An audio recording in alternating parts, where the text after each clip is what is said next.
So tell me about what's the big restaurants that hit the mainstream that you wouldn't want to miss if you came to Fredericksburg or would put on your hit list? For me personally, Granite House, hands down, every single time I get a chance to go eat out, that's always my first choice. Granite House, it's one of the ones that I always tell people you don't have to have reservations, just Mhm, go get on the list. So if you mhm. show up in Fredericksburg and you find out you don't have a restaurant reservation and it's a Friday night, it's often when you can sort of sneak in without reservations. You can go get on the list, which is actually cool. I mean, I love Cabernet Grill. I love vaudeville, but you can actually go for lunch. And the cool thing there is the menu is just amazing that are just things I kind of like to go. And I don't know that everybody knows about them.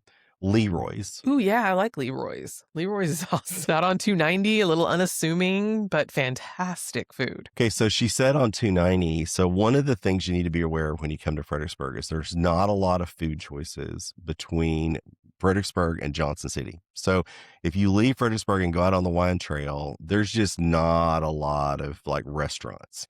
But there's this hole in the wall that's next to an orchard, Jenschke Orchards, and it's a little unassuming. It's going to look like a dive to some, and in fact, I think it would be a dive technically, right?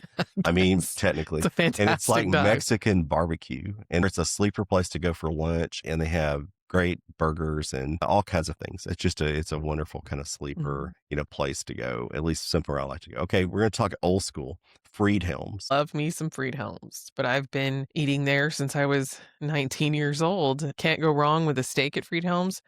By far the most authentic German food. But you order some weird schnitzel, like a Holstein or Oh, something. the Holstein is a Jaeger schnitzel that has fried eggs on top. Love it. He has a pepper schnitzel that's amazing, and by peppers, it's bell peppers and onions with a paprika sauce. There's a cheese schnitzel. There's like 8 different ones, and they're all We have lots of Mexican restaurants, but the newest one to come to town is Los Tios, yeah, a Houston yeah. family that's opened. I think their first restaurant outside Houston, they opened here in Fredericksburg. Mm. And I have to tell you, I'm pretty impressed. I was blown away by both the cocktails, the drinks, the food, and the service has just been amazing.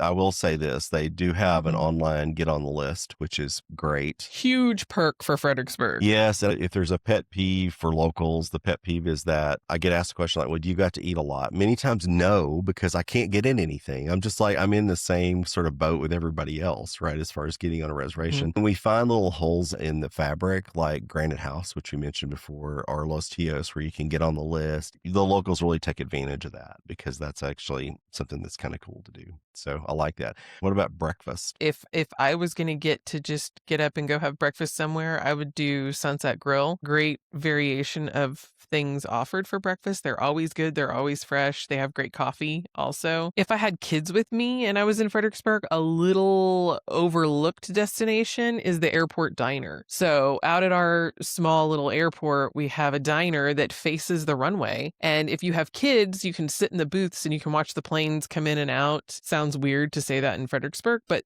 we do have a pretty active airport going on. It's not massive jets, but they're decent sized. Some of them are even the old school antique ones. They've got them sitting out there.